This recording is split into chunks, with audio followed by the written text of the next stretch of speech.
Good late morning.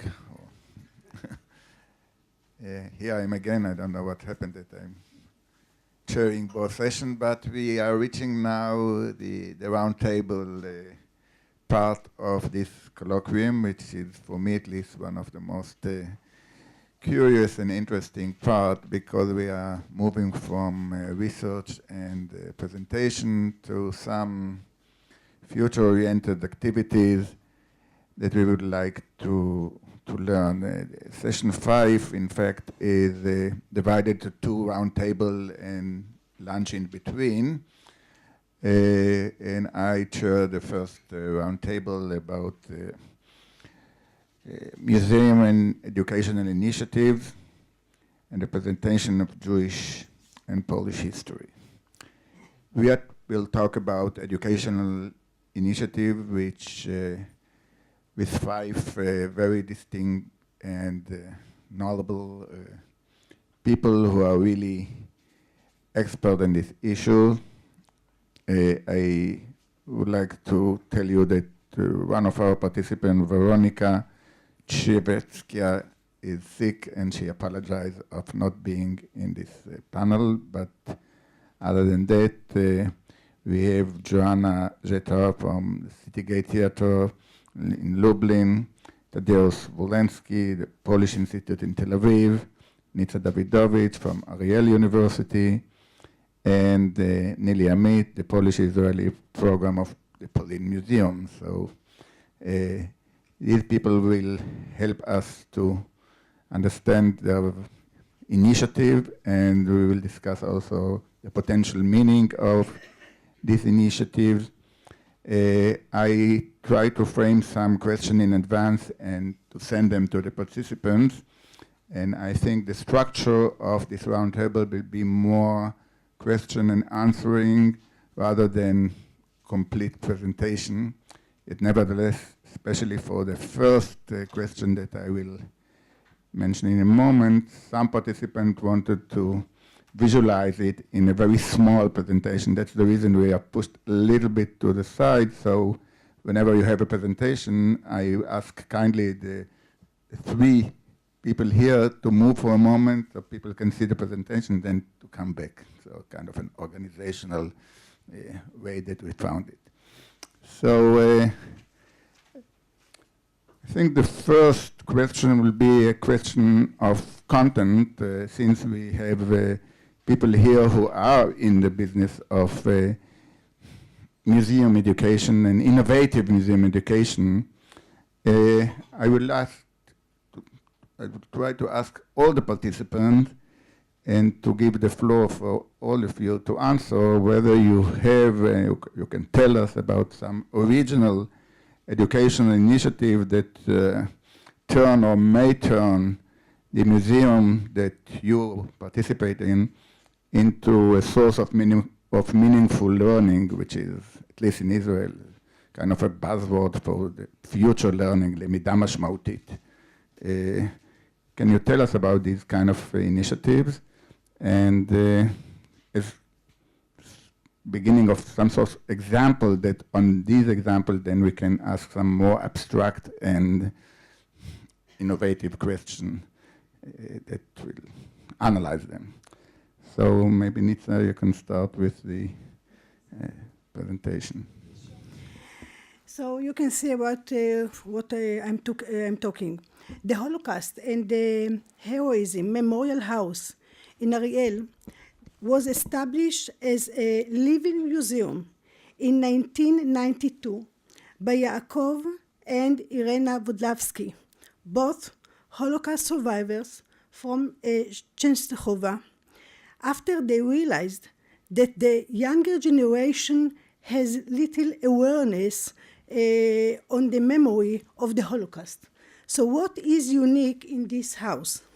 4 of the 6 floors of their private residence function as a place of commemoration and include a lecture hall, an exhibition of hundreds of postcards that were sent from people in ghettos in Poland, Hungary, Germany, Romania, and other countries, including their Hebrew translations. The third floor houses an exhibition of painting and sculpture.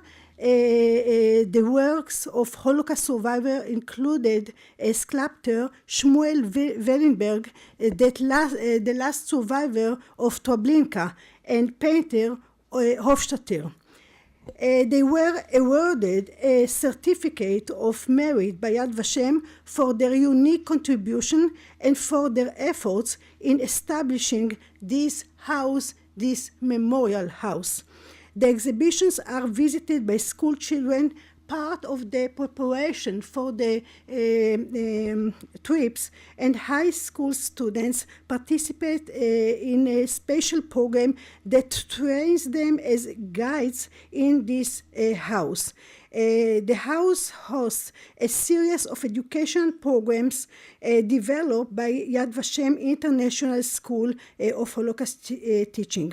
Activities kits have been prepared for the various groups that visit this house. And it is important for me to note that the couple devoted their lives to the memorial of millions of Jews who were murdered in the Holocaust, together with the aim of promoting tolerance and brotherhood among all people. This is Kuba. He's not with us now, and you can see him and his wife, Irena. It's a very, very unique house and museum house. Thanks. Thank you, Nitzan. I invite Yolanda to present her experience, and then we'll join the roundtable. Okay, thank you very much. Really, a few sentences about our activity. Marta Kubishin and Jolanta Ambrozewicz-Jacobs today told you something about our activities. But first of all, Grodzka Gate Theater and Center isn't a museum exactly. We are a kind of cultural institution in Lublin, which was situated in a Grodzka Gate, just before the Second World War, also called the Jewish Gate, when we built institution which is a kind of mixture of museum, archive, library, house of culture, and theater. Jolanta, in her presentation, underlined that our roots are in the theater and alternative theater, and this is very, very important for our activity and ways which we use in our activity. Very important part of our activity is exhibition, which is situated inside the Grodzka Gate, the memory of a place, where we show our visitors the most important topics and subjects of our activity. And this exhibition is focused, and it is very important for our whole activity, the everyday life in Jewish Lublin just before the Second World War. It is very important because today we have a collection of old photos and also testimonies from people who remember the pre-war Lublin, Jewish and non-Jewish people. And this content is very important for us in our educational projects also. Of course, we have workshops, special workshops for students and also for the teachers, and this is the typical way of working in institutions like Grodzka Gate. Very important part of our activities also the Polish-Israeli meetings, which we organize also with a cooperation with Yad Vashem. Morit today is here. We met a few years ago, and she and Alex Danzig very often are our guests, and they came here to Grodzka Gate and to Lublin exactly with the groups, also with people who want to be the guides around Lublin. Seminars for teachers is also very important for us, but as I say, this is the typical way. Marta Kubishin give you more information about the exhibition, the Prime, on the area of Majdanek concentration camp. camp, it is also a part of our activity. In all these activities, we are, as I say, focused on archive materials like photos and testimonies. Jolanta Ambrozewicz-Jacobs, during her lecture today, stress and underline the subject of how we translate, how we transform these materials. In our activities, very often we use new media technology, but also, as I say, we back to some theatrical roots. For example, in the workshops and events like Letters to Henio, the hero of this action is Henio Żytomierski, a Jewish boy who was born before the Second World War and probably killed at Majdanek concentration camp. We also ways like Facebook, augmented reality, also 3D modeling. Everything to translate this content, this knowledge, historical knowledge, to give the knowledge to young people, to the students. We sometimes also invite to our center the artists, and also this very important topic of our activity is to work with the local community, especially not only from the center of Lublin, and also with the schools who cooperate with us during our activity from the beginnings. It is very important to build this community around the Grodzkie Gate. Also in the city space, we want to put important points which have connection with Jewish community, like this lamp of memory which light all the time, all the days, all years, to remember about the former Jewish district. And also near this lamp we organize our Mysteries of Memory. It is also a very important part of our activity, using these theatrical ways of working, and for a while stopped and thinking about disappeared part of a city. This is all activities, as I say from the beginning, very important because we use historical materials from our archive and also from local archive, and we looking for the best language to speak with local people, to show them the heritage of our city, exactly the heritage of Jewish part of the city, which disappeared during the Second World War. The project Lublin 33,000 is a new project of us, and it is also very important when we think about the identity, about the Holocaust also.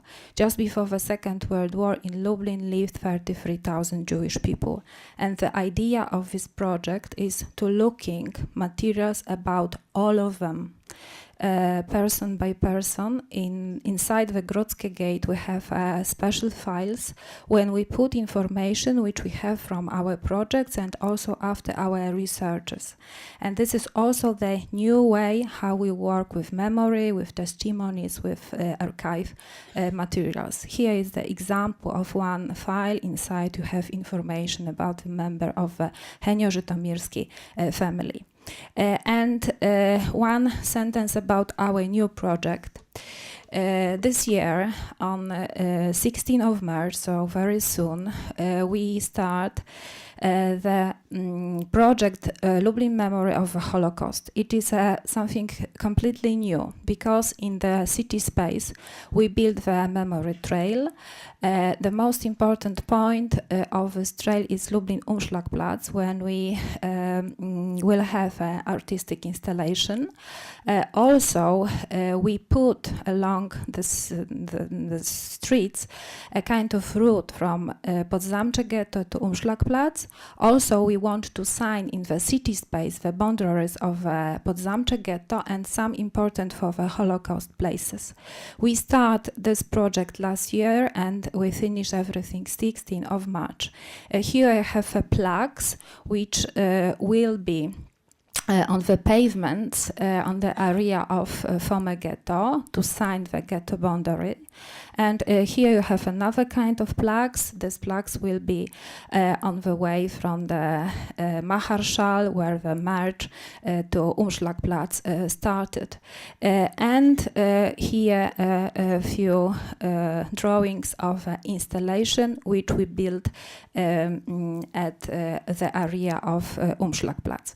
This is very important also to explain how we work, because 26 years ago we start our activity and we focus on the subject of Grodzkie Gate, the history just before the Second World War.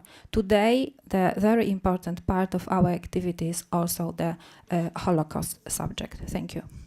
And I would like to give the floor to the other participant, and first apologize to Krzysztof Pilewski from the Polin Museum. And please, can you explain your initiative, innovative initiative in the museum? Okay, as you probably know, our museum is very active on internet. We have started a few internet projects, and one of them is Virtual Shtetl, which is a website about Jewish life, Jewish history in Poland. How the website started? Many years ago, when our brave team worked on our car exhibition, on a project, many people came to the museum asking if there will be something about their shtetl, about their town in the car exhibition. Of course, it was impossible to show all these towns in the car exhibition. That's why we decided to build a kind of database which will be available on, let's say, the displays and the screens in the car exhibition. But we also decided that this database should be available online. And thus we created a website, a portal called Virtual Shtetl. It was something very ambitious, because we wanted to show Jewish life in about 2,000 towns where Jews lived or still live. And of course we wanted to include towns not only from Poland in its, let's say, contemporary borders, but also in Poland in its borders which were in the history before the war.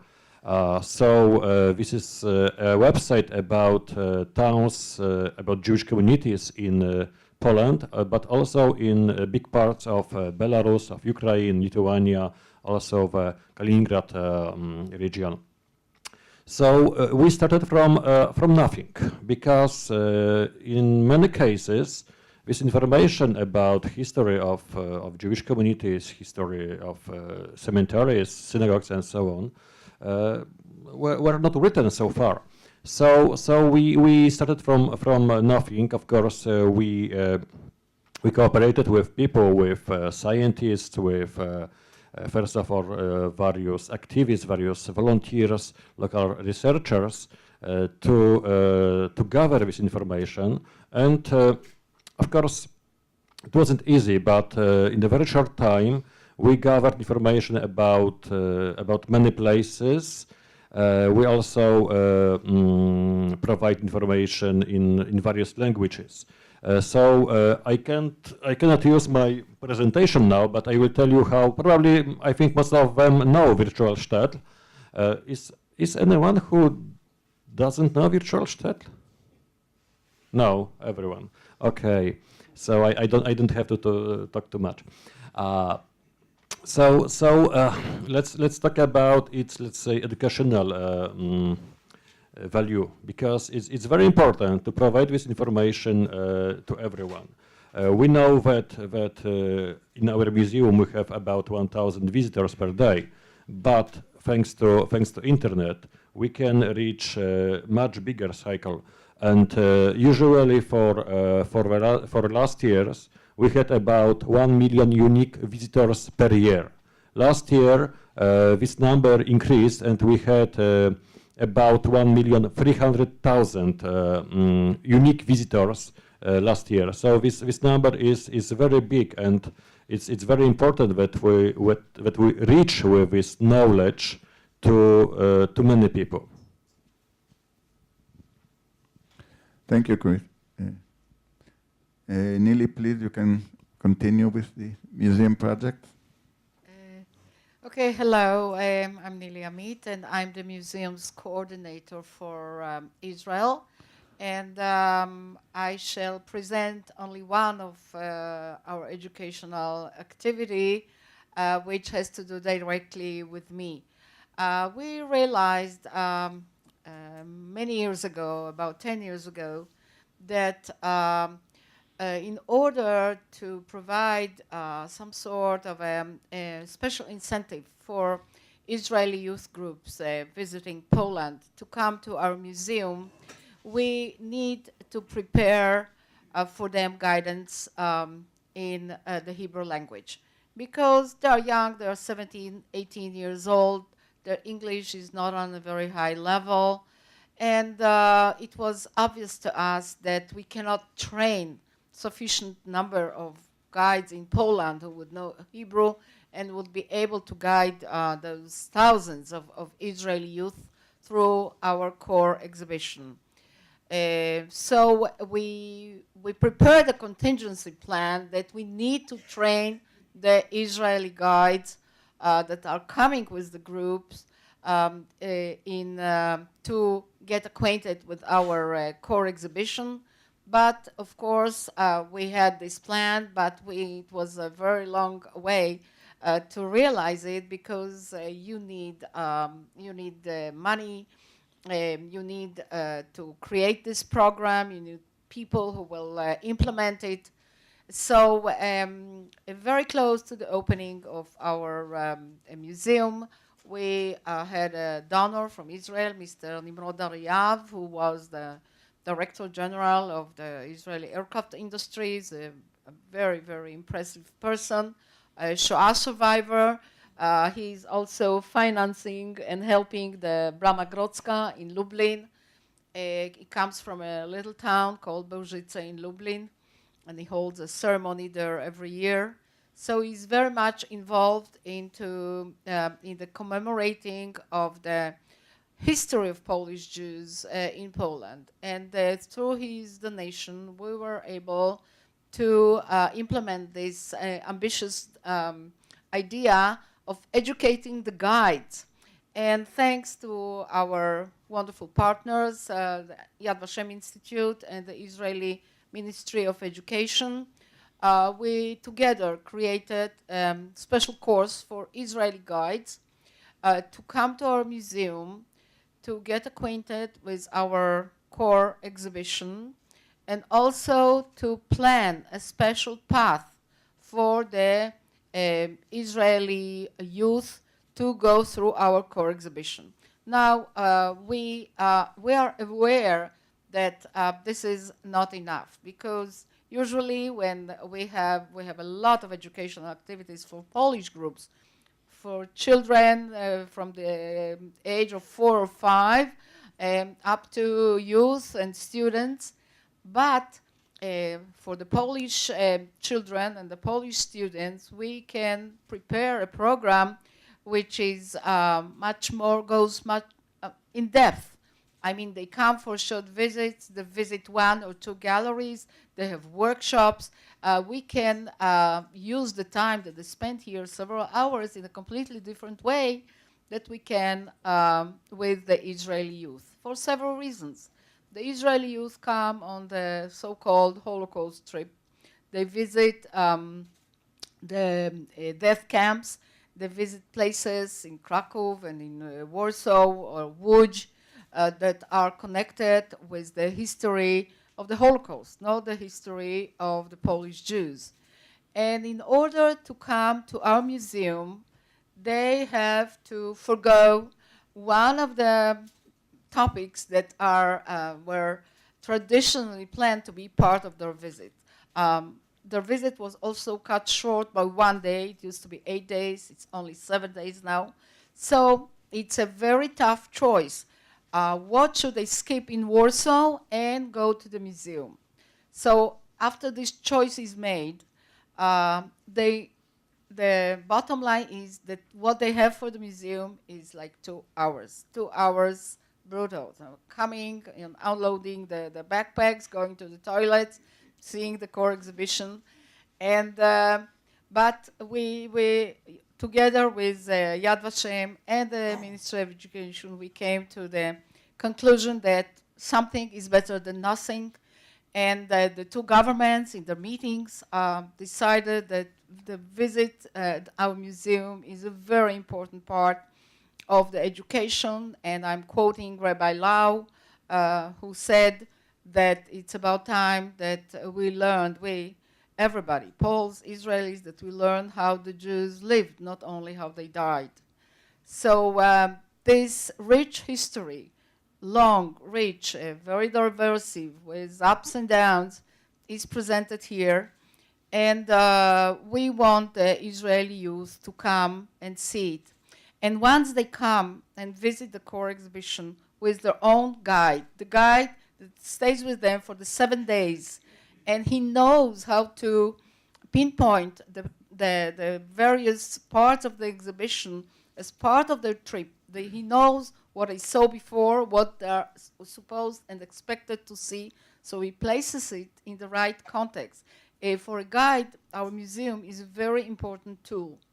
So just to give you some statistics, last year we had 25,000 Israeli visitors, and out of these 25,000, 7,000 were the youth groups. But we hope that next year we hope to double the number of the youth groups, because at the end of May we would have trained 400 Israeli guides to guide the Israeli youth in our museum, which means, for all practical purposes, that almost all of the guides that are coming with the high school groups to Poland and with the soldiers, all of them will have a certificate to be guides at our museum. And we hope that the number of Israelis, and especially Israeli youth, as visitors to our museum, will increase. Thank you very much, Nili. And please, Tadeusz, who is in Israel, but a Polish. Polish and Israeli. Okay, hello, my name is Tadeusz Woleński. I'm working at the Polish Institute in Tel Aviv, and actually I'm in a quite specific position, as I'm not representing neither the museum nor an NGO, but actually the governmental institute, because for those who you don't know, Polish institutes are actually a network of the institutes. We are the part of the foreign ministry. At the moment, there are 25 institutes around the world, and we are in Tel Aviv. We are the only one in the Middle East. Except of that, in Asia, we have the one in India, China, and Japan. Of course, Polish institutes are supposed to promote Polish culture in general, mostly Polish art. However, in Israel, we have the specific task, an extra task of the Polish-Jewish relations due to the common history and, of course, the Holocaust as well. And I could estimate the number of educational projects. I will call all of the projects which are dealing with the Polish-Jewish content, we are calling them educational ones. We could estimate them for about 1/3 of our total activities per year, which is actually quite a lot. I will just mention a few of them, which I think they're the most important or the most original ones. First of all, the most important, we are working mostly in the field of informal education. We are working with Israeli guides who are guiding the Holocaust tours to Poland. We are also working with Israeli teachers, either through the Ministry of Education, Yad Vashem, but I think Orit later will elaborate on that. We are doing a number of courses through the academic year, we could say, together with our Israeli partners, mostly institutes for the Holocaust studies, like also Yad Vashem, but Masua, Kibbutz, Ghetto Fighters Museum, Yad Mordechai, Beta Edut, also these smaller ones, which are not so active every day. and we are bringing Polish, we are building a common program. The added value of this is the fact that these courses are recognized by the Ministry of Education as the obligatory courses for Israeli guides. So it means that they are, by participating in that course, they are getting certain numbers which they have to gather every year in order to keep the license as the guide.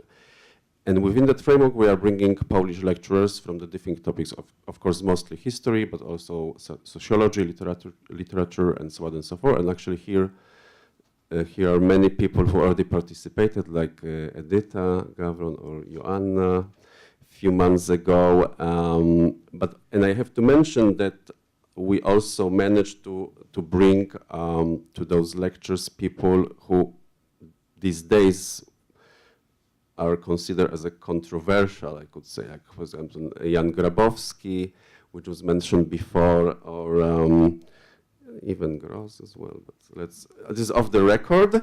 And also, for example, Ela Janicka, which some of you might know, also quite a controversial figure in Poland. She published this huge book about actually the fight of different memory narratives in Warsaw. So this is one structure, and I could call it a basic one and the most important. The other thing which we are, the other structure which we are using is a combination of educational course and a study tour visit to Poland. In that framework, we are working mostly also with the guides, but with the guides of Tnuot Noir, the youth movements. So it is Hashem Eretz Anoara Oved Velomed, or Machanot Olim. We are training about 10 guides per year. They are coming to the institute to learn mostly about Polish history. And then at the end of the course, we are taking them to, I'm taking them to Poland for a week study tour visit, where actually most of them, for the first time, they do see the things outside of the Holocaust context. Of course, we also deal with the Polish Jewish memory.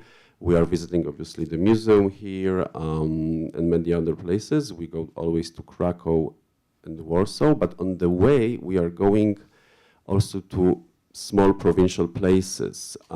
So we've been even to Bodzentyn, which Jolanta mentioned before.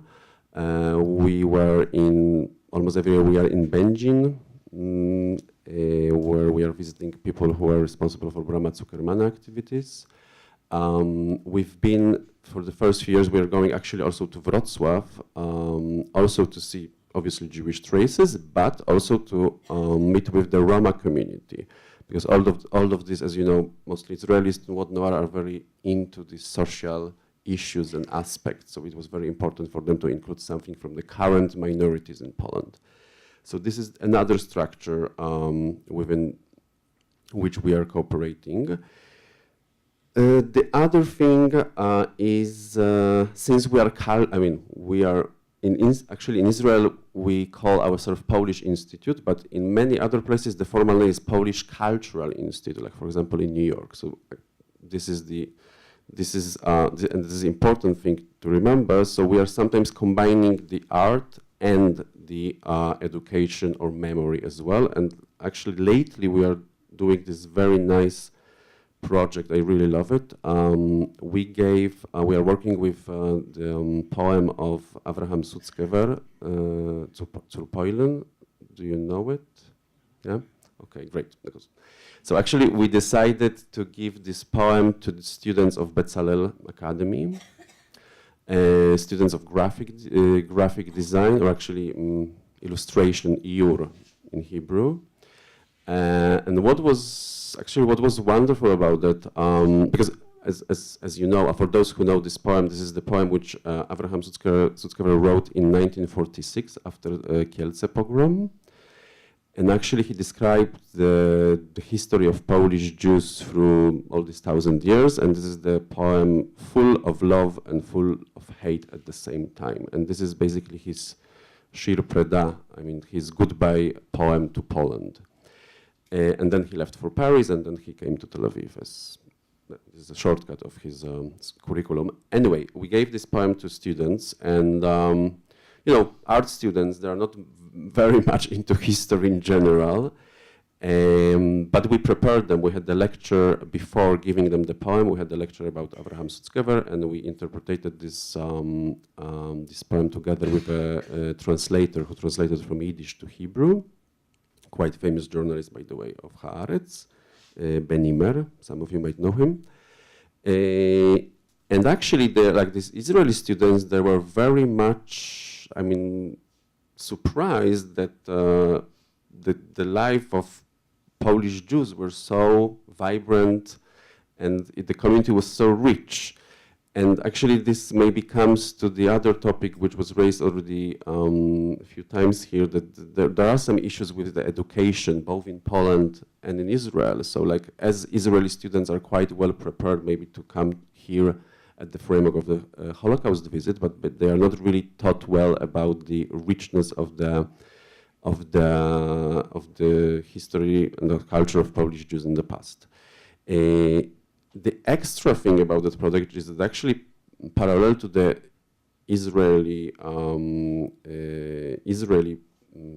part of that, we also gave this poem to the to students of Krakow Finance Academy, also of illustration. And we are planning the joint exhibition at the framework of the Jewish Festival in Krakow this June, July. Okay. So actually the Krakow students are working currently on their work, and I spoke lately with the person responsible for Krakow students, and she told me that she also prepared them, she was trying to prepare them before, and she invited Polish translator of the poem from Yiddish to Polish, a guy from the Jagiellonian University.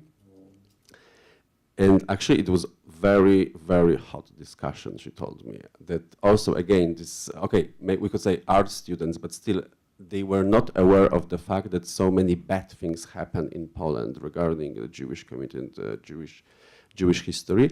So it brings us again to this issue of high school education, I think. One more thing.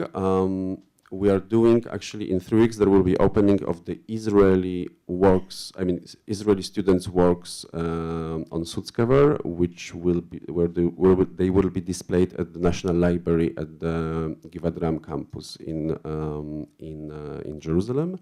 So I will send you, to the Israeli participants, at least I will send the invitation in a few days. And to the Polish ones, I will send in a few months the invitation to the Krakow one. So actually, I think that these 3 projects, they're more or less they're describing the structure of our work. One more thing I would like to add, which is not exactly meeting your question, but I think it's important to mention that we have to also remember that in Israel, there is lately, at least 2-3 years, there is huge change of the picture of Poland in general, which I think it's among the average society, let's say. Average, I mean, people are not dealing with the education, or we are seeing a huge change because, for example, many people who are going to the Holocaust trips, even the formal groups like bankers, others as well, they want to learn much more about regular Polish culture. I mean, Polish culture, not about Holocaust only. And like lately, really lately, almost every week, I'm getting a telephone from, for example, a few days before I flew here, I got a telephone from Histadrut Morim, that they would like to learn much more about Poland of nowadays, and also history of Poland before their trip in June. To here, and so I think it's also something important to remember that there is some kind of, I would say, revolution in the air. Not everybody are interested in. I mean, much more Israelis are interested in also issues which are not directly connected with Holocaust or Polish, the history of Polish Jews.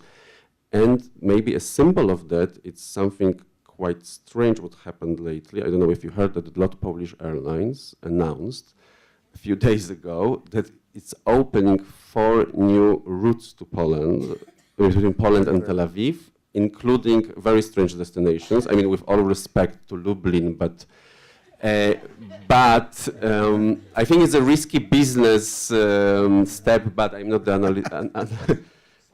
Okay, so there will be also Poznań, Wrocław, and Gdańsk, but this is also the symbol of this change, which is good. Thank you. Thank you very much for the example that you provide us in order to start our meaningful discussion. As I told you, I gave the participants certain questions. I will not ask all of them, obviously, and I would like to give the audience the ability to ask other questions. But I think we should go now to the context of your activities. I mean, you are making, all of you, very innovative and creative educational activities that are within the context of the respective country education perception, are looking as extracurricular activities. These are activities which are beside the formal educational system. And therefore, I guess you have certain relationship with bureaucrats in the Ministry of Education, with teachers, with unions of teachers, with people who have the profession of delivering the formal education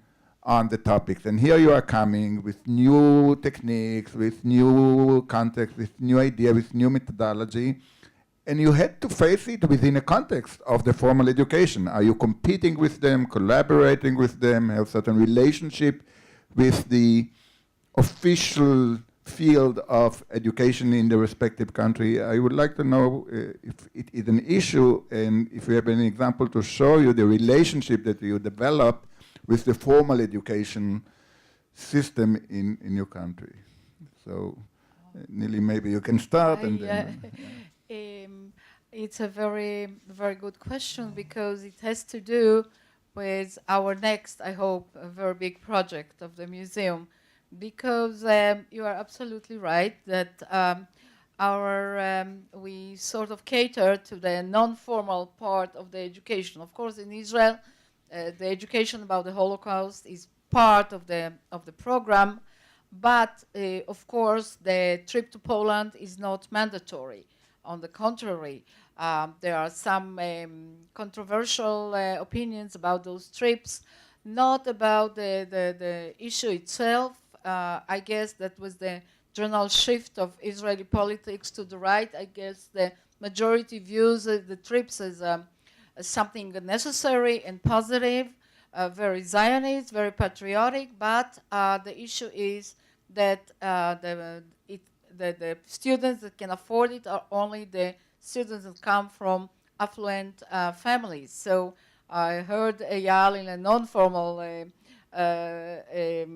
occasion express his views that the trips, of course, will increase, but of course there will be funds will be found by the government to support the students that cannot afford this trip. It's a very expensive trip.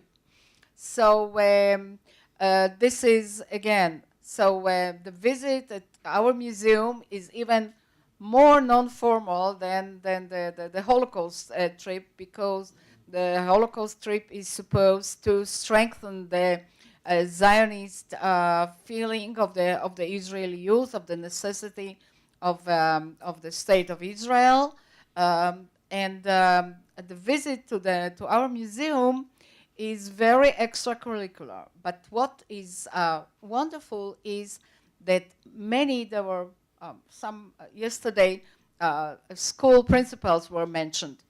Many school principals approach our museum and ask to include the museum in the trip. We are organizing special study tours for principals of high schools, and the demand is enormous.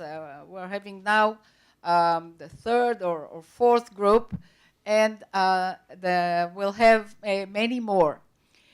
But what I wanted to say about our next big project is that we were approached by Matach, which is the Israeli Center for Technological Education, which is under the umbrella of the Israeli Ministry of Education. They came to us and they said that one of their vice directors visited our museum and came to the conclusion that they must create a course, an online course about our museum. And we started talking, and the bottom line is that we want to create a course for Israeli teachers who, again, it's a mandatory thing. They have to accumulate like 60 hours per year. And this course, I already advised with the school principals that are coming this group whether they would offer such a course to their teachers, and they said it's a wonderful idea, not only for teachers of history or literature, but any teacher could profit by viewing a course about the 1,000 years history of the Polish Jews. Not only that, they said that they would like to offer this course to all the civil service employees who are also have, if they want, to get a higher qualification, they need to accumulate a certain amount of hours of courses. So this was very, very surprising for us, and of course we'll do it. We were extremely excited about it because we didn't think about it. They came with the idea, and we, together with Matach, will produce a course about the 1,000-year history of Polish Jews based on the materials based on our core exhibition and our collection. And this will be offered to a wide range of Israelis, grown-ups, and also the Ministry of Education that is responsible for sending the students, the high school students. When they heard that we are preparing this course, they said, okay, we will use it as preparation for the high school students before they come to Poland. So things are happening both ways, which is a wonderful thing. Thank you. Krzysztof? If Pauline has voice.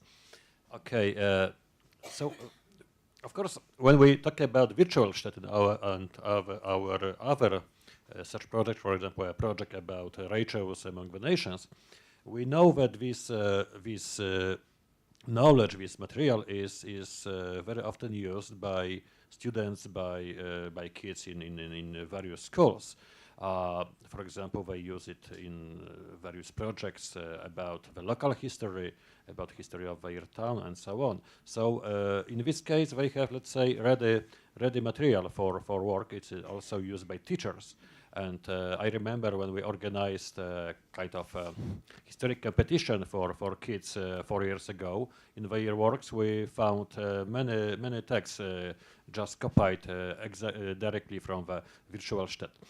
So we know that it's very widely used, and it's very useful for people. But of course, education is not only sharing and providing knowledge to kids, to young people. This is we live in a country which for many years had the biggest Jewish population in the world, and this Jewish history is, as we know, very, very long, very old. But actually, for many years in Poland, this Jewish subject was not discussed. It was not a point of discussion in families and so on. Even on Friday, I was somewhere in the province, and when someone asked me, where do you work, I, of course, answered. So there was a moment of silence, because these people didn't know how to talk. So I think we in the case of, let's say, Jewish history, of Jewish culture, we start in many cases from, let's say, basic questions, from providing basic information. And that's why such projects like Virtual Stadt or Polish Rituals are very, very important, because we provide this knowledge to people who sometimes don't realize that they think they never saw a Jew, or they don't realize that. So these are just basic questions, and when we analyze our statistics, I mean the statistic of virtual Stadt, we find that many people find virtual state by a mistake. For example, they look for information about their town, especially for example, a good sample will be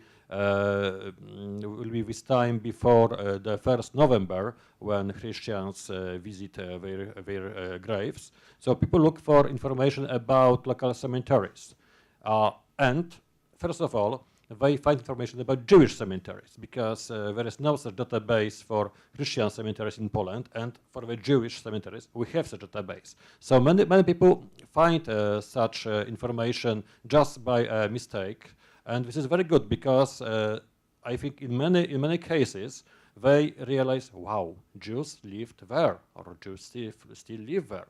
So this is I think very important that we spread this information to people who probably never thought about Jewish culture or Jewish history.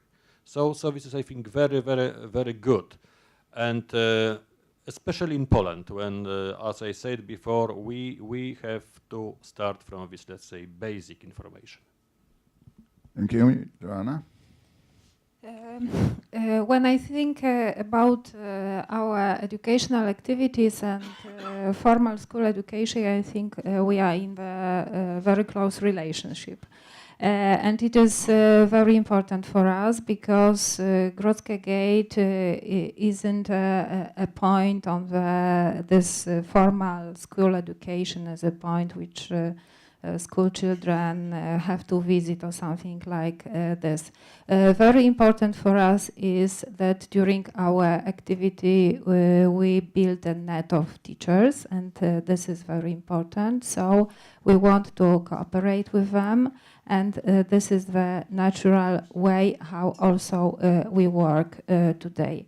We have an offer of workshops, but this is also very important to teach teachers how use our materials, and also exactly Jolanta Brozewicz-Jacobs, she said about that in each former shtetl or small city, we can find somebody like Henio Żytomierski, a hero of a lot of our activities, and copy the way how we work with documents which we have here. So it is also very important that we travel to schools, not only in Lublin and also in Lublin region, to share with our experience. And also to invite teachers to cooperate. One more question for us, and also a challenge, it is not only the school education. Krzysztof tell us about general public, and also for us today is very important how to educate adults also in this subject of Jewish heritage, especially local heritage. We want, and we are open for all people who are interested in this subject. Our exhibition is for everybody, and the narration on this exhibition is also a part of our activity in general, but when we guide it, we focus on also on the age of people who we have on our exhibition. This exhibition is a multimedia exhibition, but not exactly like, for example, in Polin, because we only use old photos in a kind of photoplasticons and some voices from the testimonies. And very important part is our private narration also. Each guide in our institution probably have a special way of guiding, because we focus on our interest and also projects which we are provided. So it is also very important that we build the individual narration, and also the private stories.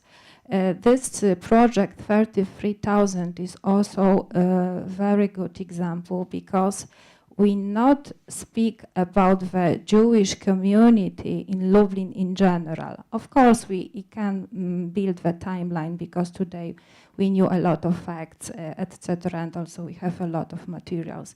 It is very important to show the individual people, and in my opinion, it is also very important to build this relationship, because sometimes it's much easier when I, for example, guided inside Grodzka Gate and tell people a story of Henio Żytomierski, exactly, not only about the Jewish community in general. Thank you. Nitsa, please. I think that history is it's must. We know the student, the pupils to know the history, to know facts, figures, places, times. But when I think about this question, I write to myself, activities in museums engage all senses, sight, hearing, touch. A museum enables visitors a multi-sensory experience and combines the cognitive and emotional aspects of a learning experience. Secondly, art plays a formative role in the experience of historical events. Museums also offer a site where the history of the Jewish people is not only experienced as a particularistic event, but as an event with universal implications. It offers a broader perspective on Jewish history and its ramification. So I think this is the benefit of the museum. Okay. Tadeusz, you want to add something about the connection with formal education in Israel? Already you mentioned it a little bit, but I don't think so. We definitely don't compete with them. This is also not our mandate, and I wouldn't dare to do that. Also, our target is not really, our target is not high school students. Actually, it's actually their teachers, guides. So it's like on the way. Mm-hmm. However, I'm always very, very happy when coming back from this study tour visit with the guides of the youth movements. I'm really very happy that usual feedback we are getting, it's like how we can guide them without, this is what they are telling you, how we can guide the youth without actually knowing proper Poland before. And, I'm very happy when they tell this. One more thing, actually, we do have one project which is designed for high school students, but this is through the art. We are doing the student exchange between Ironi Aleph School, the modern dance class specialization, with the ballet school in Poznań. And actually here we do maybe slightly compete. Because actually they are going to this exchange. Israel is traveling to Poland, or Polish students coming to Israel. Israel is going to Poland usually before they are supposed to go to Masa Shoah, to the Holocaust trip. And as far as I know from the teachers, after being already in Poznań, they are not going again to Poland for the Holocaust trip, because they claim we've already been. Yes. We dance rather than. So actually, yes, we do slightly compete, although it is not our formal target. Thank you very much. Nili, you want to add something? I wanted to add that from our experience with the student exchanges, it was exactly the opposite.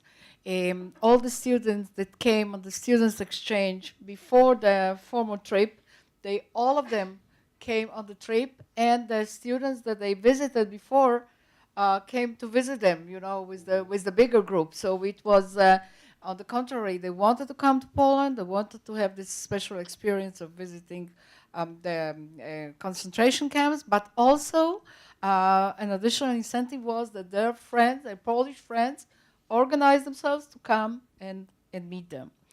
And I also wanted to say something about this extracurricular activity about meeting of Polish and Israeli youth. And unfortunately, because of this one less day, it's very difficult now to arrange for those meetings. There are school principals and, of course, officials of the Israeli Ministry of Education, Yad Vashem Institute, us. Everybody knows that it is very, very important. But there are some problems. An Israeli school could be, first of all, there are many, many Polish schools that are willing to host an Israeli school. The problem is, of course, with having to visit so many concentration camps, and if the Polish school is not somewhere en route from Krakow to Warsaw and so forth, so they won't go and visit the school in Gdańsk because they don't visit Stutthof. If Stutthof, or a school in Wrocław because they don't go to Grossrosen. So it's a problem, a logistic problem, that the Israeli schools are here for a very short time, and in order to find time for a visit, for a joint visit of a school in Poland, they need to find half a day or sometimes a full day to reach the school, to have the meeting. So it's a big problem. But nevertheless, I want to tell you about a beautiful project of meetings between Polish and Israeli youth that the museum is doing jointly with the governor of Mazowsze, the voivoda of the district of Mazowsze. Again, it was their initiative, the office of the voivoda, that came to us 8 years ago, and he attended a ceremony in Treblinka, and he said that he went back and he asked, and to his complete surprise, he found out that no Polish school ever visits Treblinka. And there are plenty of towns, you know, the people who perished in Treblinka came from towns that surround Treblinka. And he asked us as a museum to prepare some joint something. He said he's leaving it open for us. And we, together with the Israeli Ministry of Education, we planned and implemented, it was this year will be the 8th meeting of Polish and Israeli high school students that meet for a full day from the morning in a little town next to Treblinka called Kosówlacki. They have workshops together divided into mixed groups. They have a chance to meet each other, to talk about their various lives. And those are wonderful workshops, the ice-breaking workshops. Sometimes there are workshops about Righteous Among Nations, about Janusz Korczak. We especially, we decided to choose subjects that unite and do not divide, like what was mentioned here, who suffered more. This is not the question that we ask in those workshops, on the contrary. Things that can bring them together and not the opposite. And after those workshops, so we have about 300 Israeli youth from the משלחות ממשלתיות, from the group that is sponsored by the Israeli Ministry of Education, and about 300 Polish youth from over 20 schools in the towns near Treblinka. Each school, a Polish school, sends a smaller group, but the number of the children, of the youth, are equal. And like I said, they are divided into mixed groups, workshops. Then they go to Treblinka together. They visit the Treblinka and are taught about the history of the extermination camp. And then there is a joint ceremony. They also prepare a joint ceremony that is conducted in Polish and in Hebrew. Songs, poems, lighting of torches, and the voivoda office of the whole district of Mazowsze supplies a band, a police band, and also all the logistics that are. This is a very, very big group that has to visit there, and and we also give them questionnaires. You know, we want to know how this meeting affected their perception of Poland, of Israel, both, and like in all those meetings, after a few hours that were spent together, their perception really changes. It's like from black to white. So again, those are things that not many people hear about them, but they are the real work, from bottom up with the youth, with creating this bond between them, this workshop, this meeting, this realization that are exactly the same. They like the same music, they dress the same, they look the same, and of course they continue their meeting via Facebook, Twitter, all the possible social media. I told you about this, let's say, basic questions, but I think providing this information about Jewish culture, about Jewish history, about all these Jewish places in Poland is also very important for people who want to take care about this heritage. Let's take, for example, Jewish cemeteries. We have about 1,200 Jewish cemeteries in Poland, and more and more Poles involved in taking care about these places. But I think this is also because we give, let's say, a good example how to do that. I imagine that, for example, someone is living in a small shtet somewhere in the province, and he discovers that there is a Jewish cemetery in his town. So I imagine that such person, for example, is interested. What is it? So first of all, this person can find information that there is a Jewish cemetery. It was established maybe 200 years ago, something like that. And of course, such person can ask questions like, can I take care about this? As for example, Paul asked, not a Jew. What works can be done? And if we provide such information, I mean general information about cemeteries, also information about other such actions which take place in various places in Poland, it helps these people.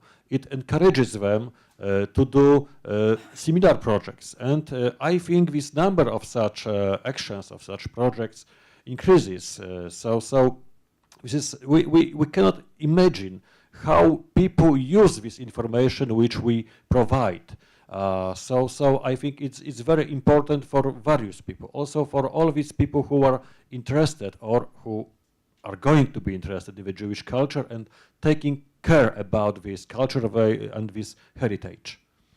Thank you. Nitza, please.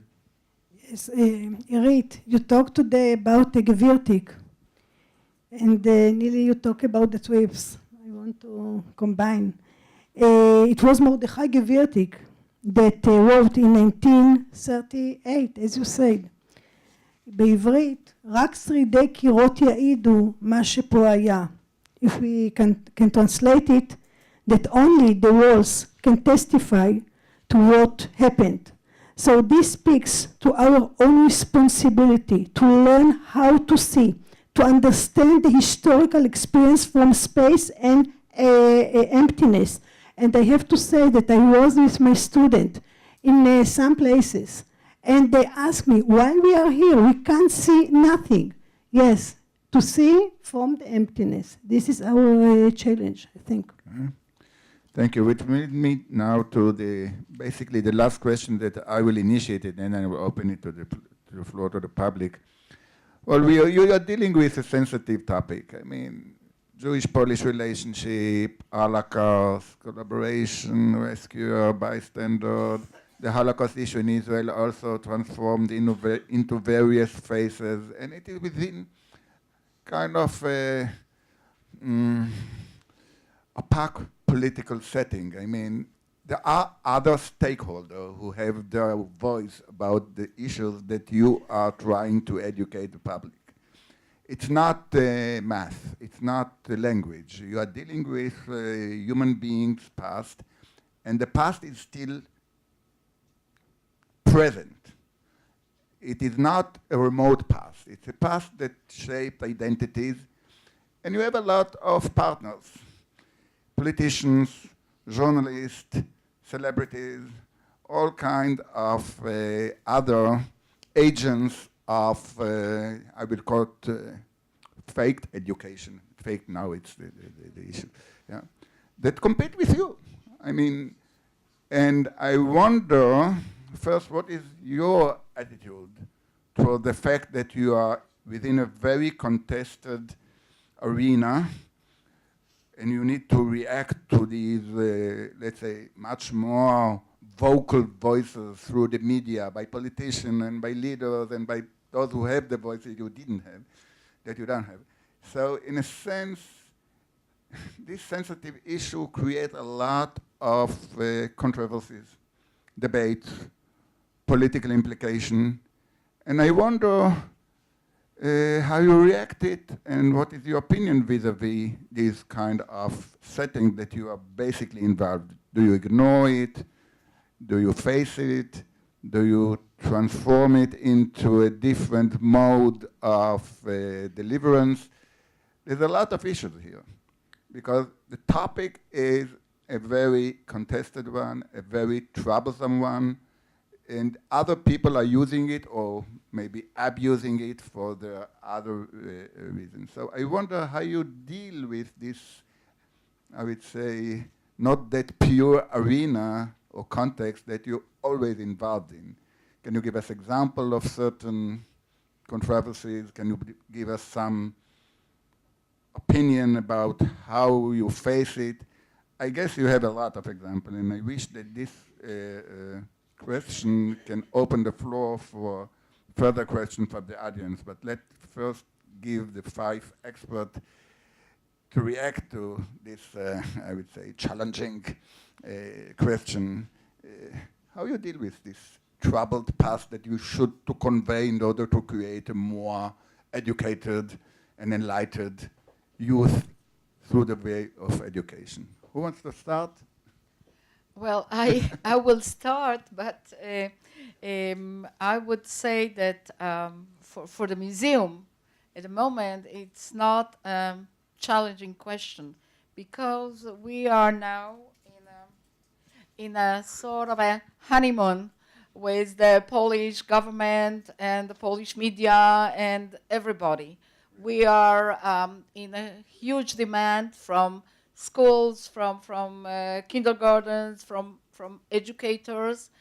And so far, after opening and presenting many sensitive issues like Kielce pogrom, Przytyk pogrom, by the way, I don't know if the audience is aware that we have a big display about the Przytyk pogrom.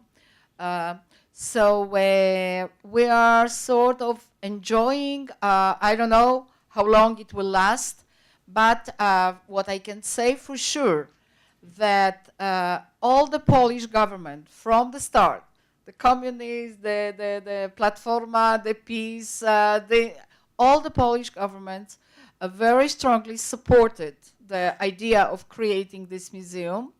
And when it was opened, we did not hear any severe criticism, not from any direction. Everybody was excited about it. What's more, Israelis that visit the museum are very excited. The Israeli president came to the opening, for the opening of the core exhibition. So he was, it was the president of Israel, president of Poland. There were no other presidents. So somehow the museum at the moment answered to the expectations of Israelis, of Jews from America.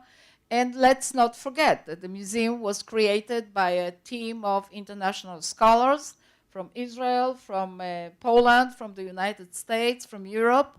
And the narration was created by them purely professionally, and nobody interfered with this narration. So let's hope that so it will stay. I mean, מאז שחרב בית המקדש and so forth. But so at least in the media you have this new debate about you have nothing. It does not touch it the somehow skipped us. I said for the moment. Good for you, but you know, we know. No, I think that the reason is that, as you said, I mean, it was a really huge project, and it was established I mean, it was open 2-3 years ago. I don't know, 2 years ago, yeah. The core exhibition, yeah.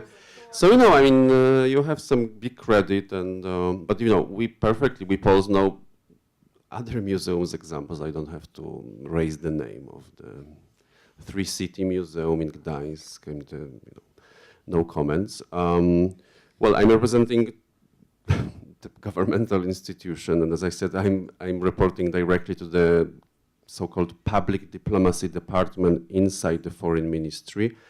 And yes, of course, we are very much influenced by the new narration, or we will be soon. There are certain priorities the ministry is sending to all of us every year, and these priorities were changed already. Some of them are fortunately not relevant for us, or unfortunately, but I mean, some of them are dealing with the Christian tradition of Poland within Europe. So, it's not so much relevant for Polish Institute in Tel Aviv, because, it's less relevant, at least. But, as I said, in the past, we were able, although I'm not saying that it was so easy, but, we were able to organize a meeting or a seminar with Jan Tomasz Gross, which these days won't be possible. I won't dare even to try to write such a request to the Ministry for Budget, because I know that will be big no. But of course, this is a kind of drastic example, but we will have to, I don't think so that the structure of our educational initiatives will change, although maybe the content indeed will have to be slightly more light, not touching really this very sensitive questions. Probably the content will be more towards the righteous among nations and all this area around, rather than to try to understand the in-depth historical issues. We are already, every few months we are getting different.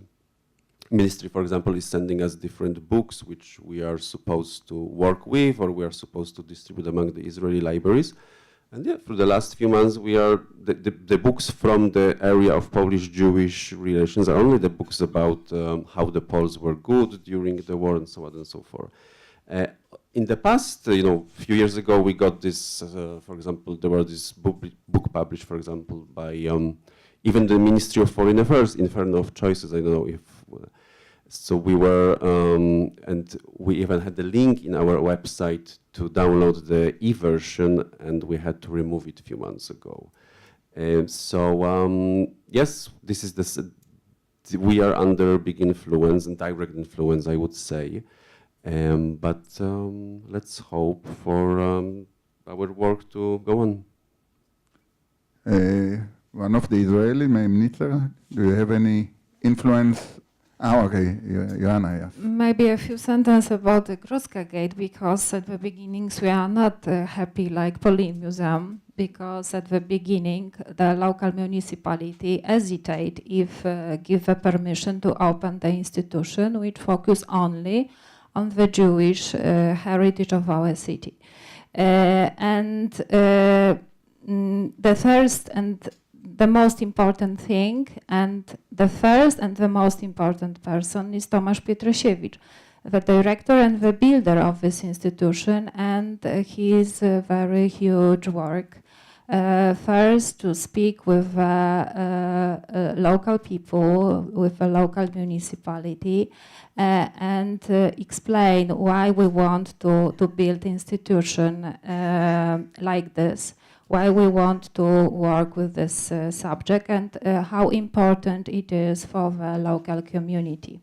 Today, the atmosphere is rather good, but his person is also the point of attack of people from ONR, for example, and from the right side of the local community. And this is also the kind of physical attacks also exactly to him. And it is the second side of this work. But general today, Grodzka Gate and then Theater Center is a very important part also for the local heritage. And also for us, very good example is when the president of Lublin have an official guest. Always he sent them to the Grodzkie Gate to show our exhibition. Of course, a lot of prizes for Tomasz Pietrasiewicz exactly is also very good example. But in my opinion, the most important is hard work. Something happened sometimes, of course, but every day we start our other work. We still organize new projects. And it is also very important for us that each year we have more visitors, more people on our website also, and very important for us are the meetings with people in the Grodzkie Gate, our presentation like today here in the Polin Museum, and a lot of invitations to speak about our work, our thinking about memory, also about thinking about the education. So first of all, work, and next, very important to build a kind of puzzle, use all these things. It was Rav Israel Lau, Rabbi Israel Lau, that used to say that not all the victims were Jews, but all the Jews were victims. This is the reason that I feel that it will be a mistake to engage political discussion.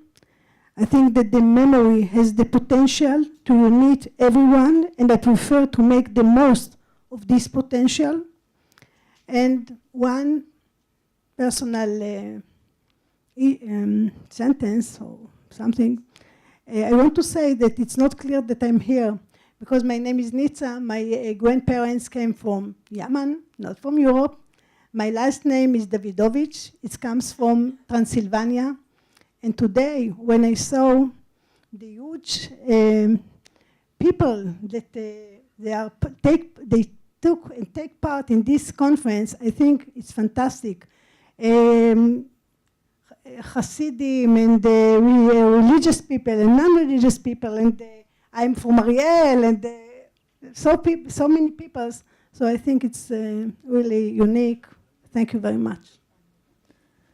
Well, I think it's a good time to deliver some of the questions to the audience. I see some people who are eager to follow this discussion because we missed one of our participants, so we still have time for audience reaction. So thank you. I have a burning question to Nitza and one to Nili, which is a comment also. So maybe I start with Nili.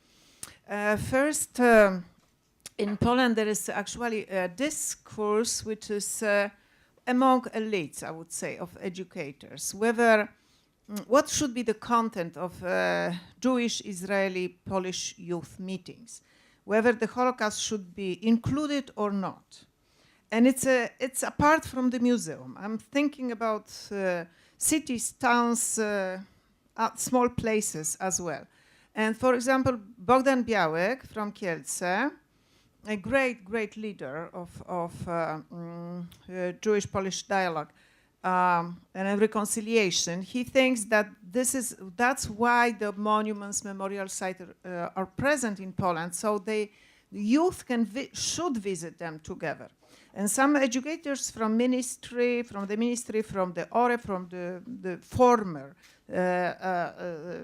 staff of the Center of the Regional Education, they think that no, this is enough. The Israeli youth travels to former camps, memorial sites. They have enough when they meet youth, Polish youth. They should talk about music, clothes, whatever unites them.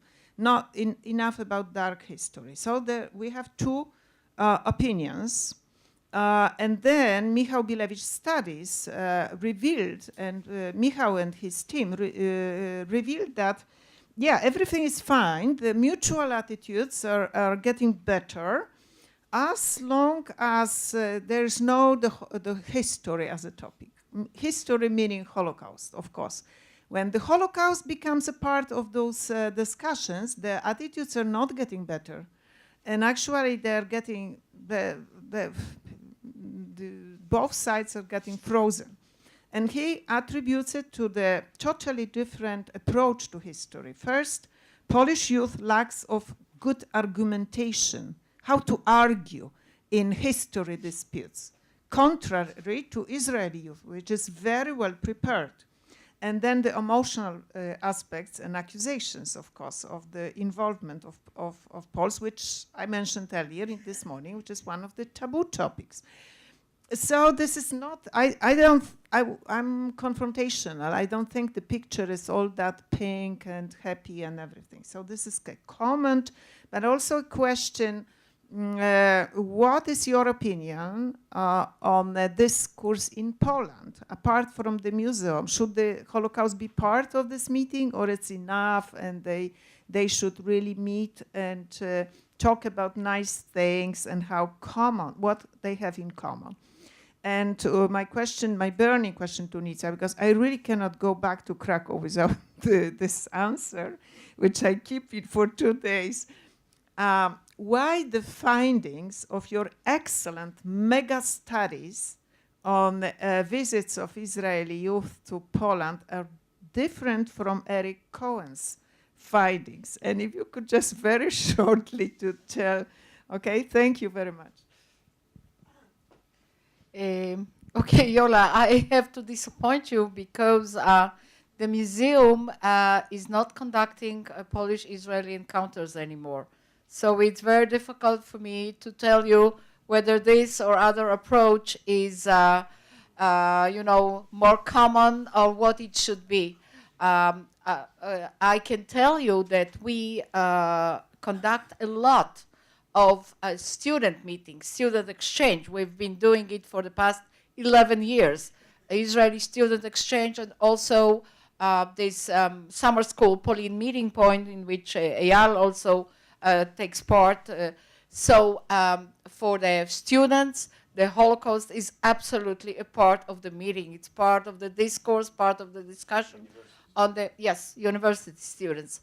The high school students, like I said, we lack the experience because we only hold this one-day meeting at Treblinka, and for obvious reasons, a very, very short time.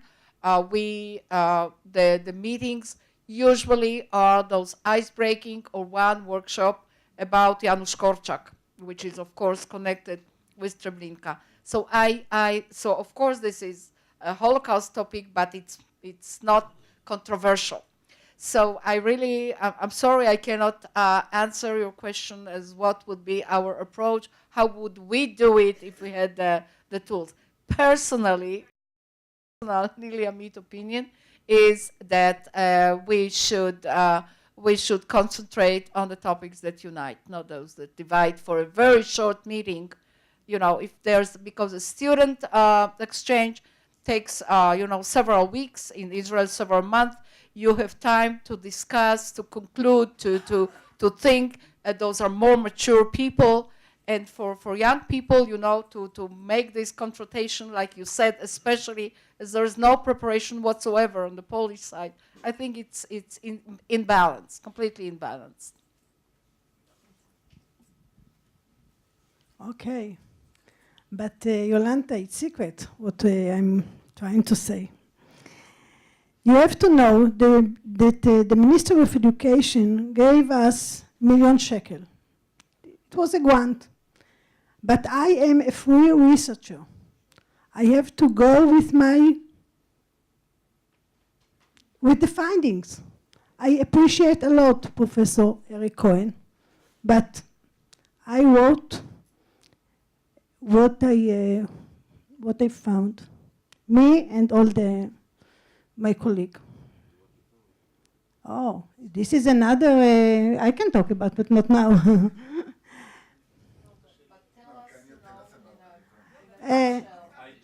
It was me, and it was 2 research, Professor Cohen from Bar Ilan University and our colleagues, our staff from Ariel, the Minister of, we won, it was 16 universities and colleges, and we won in this grant.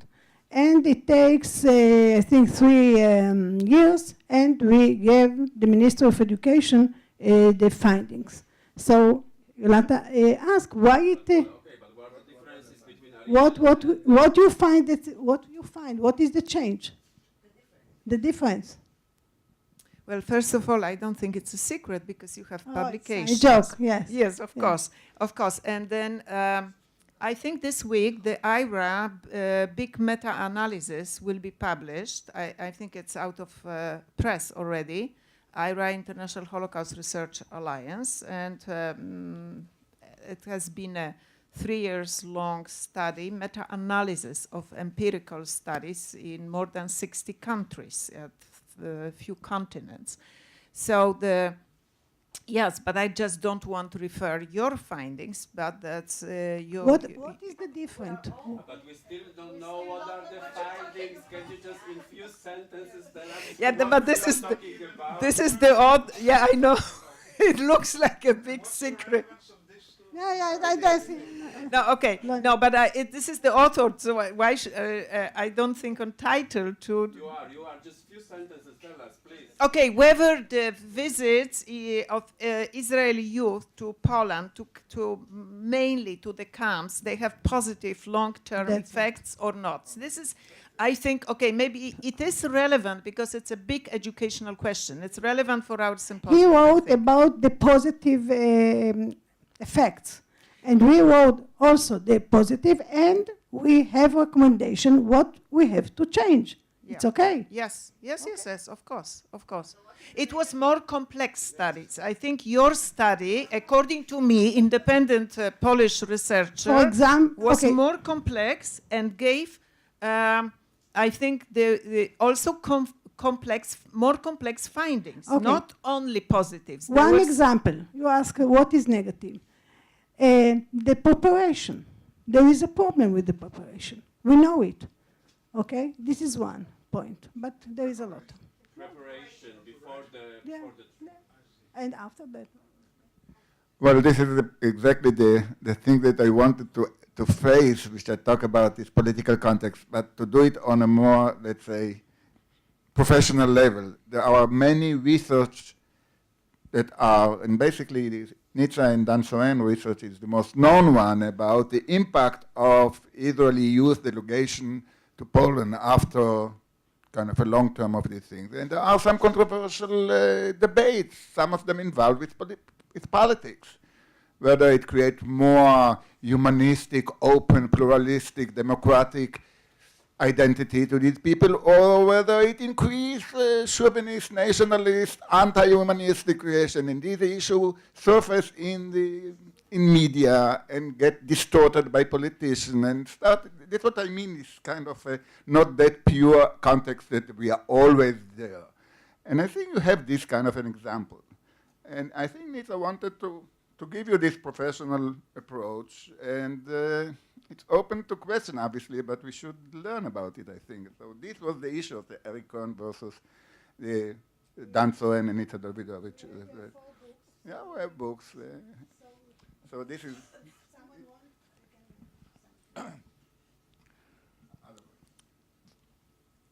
Educational projects that should unite and not divide. Thank you very much for a fascinating set of information about all the work that you're doing. And I have simply a question I'm looking for information. 2017 is the 75th anniversary of the Wannsee Conference. 2017 is 75th anniversary of the establishment and functioning of Belzec. 2017 is the 75th anniversary of the arrival of the first transports of Jews to Auschwitz, etc., etc. Thank you very much, Lily, for what you said about Treblinka and about the fact that it was important to have ceremonies there and to bring people there. I would like just to add as a follow-up to a comment I made last night about the great importance of ceremonies. And the question that I have for you is an obvious one. What ceremonies have you prepared for the 75th anniversary of the Wannsee Conference and the massacre of dozens and dozens and hundreds of communities in village after village, town after town, all across Poland this year?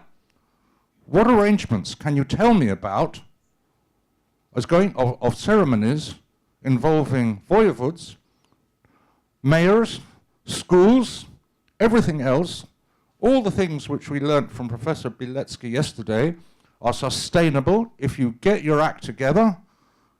I would like to know what's going to happen. Who is coordinating it? Who has got the information? And if not, why not? Can I, from the floor, ask all you educators, please arrange some ceremonies to mark the 75th anniversary of the end of hundreds of communities in this country? That's a question. I would like to learn what is going to happen, because I believe very strongly, following Professor Bilewicz, following what we heard this morning, of the great educational opportunities at the local level of such initiatives. Thank you. Is there an answer to my question? Yes, we need a microphone.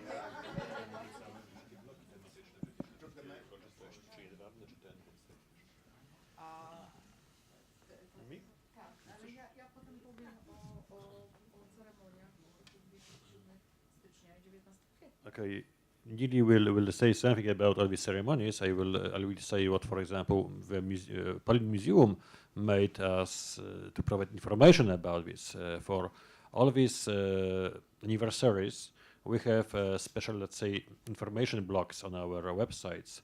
So, of course, this is the main website, I mean, polin.pl, also Virtualstätte and Rachels, where, for example, for anniversaries like the uprising in Treblinka, like Jedwabne last year, or of course in January the anniversary of the Wannsee conference, we prepared special information blocks providing data. So for sure, museum will not involve in organizing ceremonies in all towns. Of course, as Nili will say now, will say in a few minutes, we have our own, let's say, our own such ceremonies. But our role as a museum is the first information, is providing information, is encouraging people to do so, and probably, and I think all of you know, for example, that every year in the Podkarpackie region there is a series of ceremonies which are organized by many institutions from the province, also from the province's authorities. So it happens. Of course, as we say, we are, let's say, a museum. We of course do a lot, many various initiatives. But first of all, I think it's very important that we provide information. This also this education, which let's say reaches many people and encourages people to do such things in their own province. Because we also, I think also it's very important that people should understand that they shouldn't wait for others. They should do on their own. For example, if there are people living, for example, in Grodzisk Mazowiecki, they should do this ceremony on their own because these were their neighbors of their grandfathers and so on. So that's why, of course, as I said before, we cannot arrange such ceremonies everywhere, but we can provide information, and in this way we can encourage people to do so. Further to what Krzyś said, I know that there are a lot of places that arrange ceremonies and memorial marches all over Poland, like Otwock, and we are always invited, and there are a lot of local initiatives, and we as a museum, we do not generate this, some sort of a memorial dates, but we provide information, education in our workshops with the visit of the Polish schools. We have a lot of topics that are connected to the Holocaust, not necessarily to the specific dates. Pruszków had a day of the. Usually, those ceremonies take place on the day that the local ghetto was liquidated, and there are a lot of them. But I also want to mention that Poland, was, I think, the first country that started to mark and to see the Holocaust as a major event, major tragic event from the year 1946. Every year on the 19th of April, in front of our museum, there's a huge ceremony that is for which the Polish Prime Minister, the Polish President arrive, and it's sort of like a date that mentions to everybody all over Poland.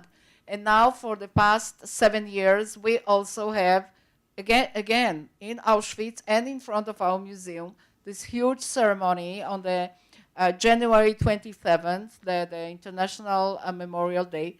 So we cannot monitor or initiate the local memorials, but we certainly our museum is present as a building and as our entity and our participation in those two very important ceremonies commemorating the Holocaust, January 27th and April 19th. I want to ask something from the point of view of Lublin, because this year we have a 75th anniversary of Action Reinhardt, and Grodzka Gate and Theatre Center prepared for the 16th of March a ceremony in which we will open our memory trail. In this ceremony, we invite for this ceremony the Ministry of Culture. Jarosław Selin agreed to be with us this day, and of course, and the first, local government, the Mayor of Lublin, Krzysztof Żuch, will be with us also. And very important part of this ceremony opening is that we will have a group of students from the schools from Lublin, and we want to organize a special march along this trail. This is the first day. The most important thing is this memory trail. The same day we will have the opening of an exhibition which will be prepared by Państwowe Muzeum na Majdanku about the ghetto in Lublin on the base of materials. And on the 17th of March, we will have a 75th anniversary of Bełżec. And all these events in Bełżec will be organized by Państwowe Muzeum na Majdanku and the Ministry of Culture. We, of course, cooperate. We will be on these ceremonies. And one more thing, which is also very important from the point of view of Lublin and the subject of Generalne Gubernatorstwo and the history of Action Reinhardt. Tomasz Pietrasiewicz wrote a project to Ministry of Culture, and we're waiting for the money for this project. During 1 year and a half, from the March of this year till the November the next year, we want to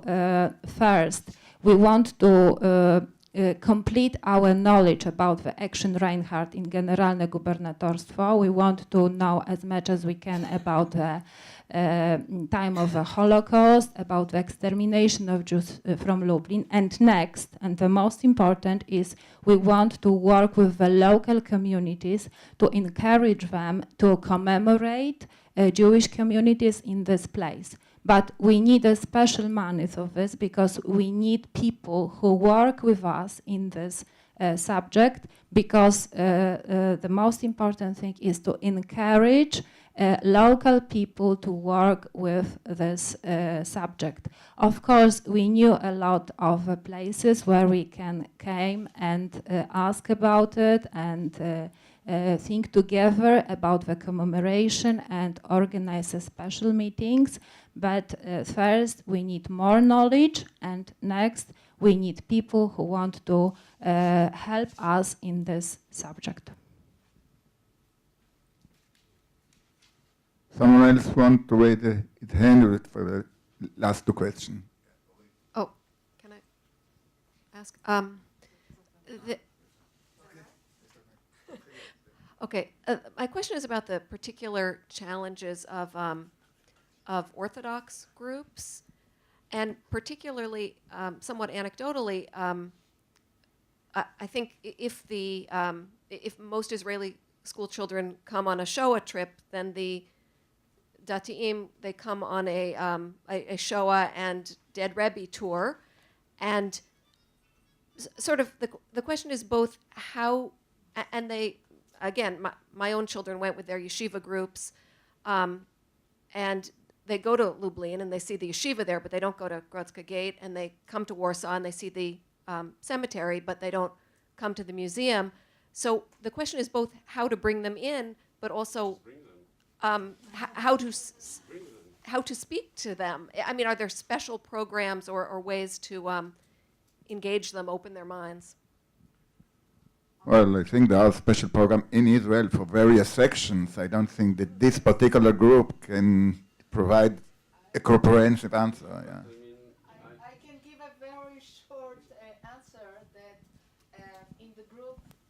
in this group of the Israeli high school principals that will come in April, we have one principal of a yeshiva tichonit.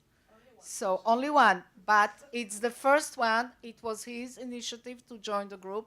So we hope that, it's a process. And we don't have religious groups. We do have them, but not many. But if a high school principal of a yeshiva tichonit wants to bring his students, this is, I've never had it before. So I think it's a very good start. And he'll be here in April. His yeshiva will be here in the fall. And he's already planning. I mean, it's already obvious that he'll bring his students to his high school to the museum. Okay. I mean, okay. You have to remember that, as far as I know, each guide and each school has somehow autonomy in building a program while they are in college. So if you ask how to bring the children to museum, just bring them. I mean, speak to your guide, speak to your principal when next time your children are coming, and please tell them. I mean, there are no limitations. Actually, I have to say, unfortunately, I don't want to hurt you, but my experience, which is very small, working with the more religious groups or institutions, is negative. I mean, these groups are rather closed-minded. I just lately, in October, organized a trip of 10 different curators from memory institutions in Israel, like Lochamei Agataot, Masua, all these other institutions, to show them the new museums, new memory museums in Poland, which is also Polin, Katyn Museum, Markowa, this small museum in Kielce, which Bogdan Białek did. And I approached all of them, and the only one which did not agree to come was Shem Olam. So it also shows maybe how the community is reacting for the alternative opportunities. Very shortly. Just before opening the core exhibition, a friend of mine, Hasidi Shemishpocha from Borough Park, visited the core exhibition, and they were very nicely surprised by our exhibition about Rabbi Remu and other rabbis who lived there. They spent a lot of time there. So we should, I think, many people should treat this museum as a material which can be used in various ways, also for very, let's say, religious groups. So I think this is maybe the case. We also have, for example, let's say, 10 walks in the core exhibition, focusing on, for example, one subject. So this is also, I think, a good case for such groups. Well, unfortunately, I need to cut this fantastic discussion, but just after lunch we have another one, so please keep your question for the next session.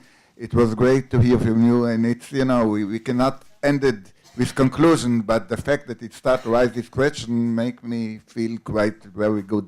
We are on a good track. So thank you very much, and Beteavon, and after lunch a different one.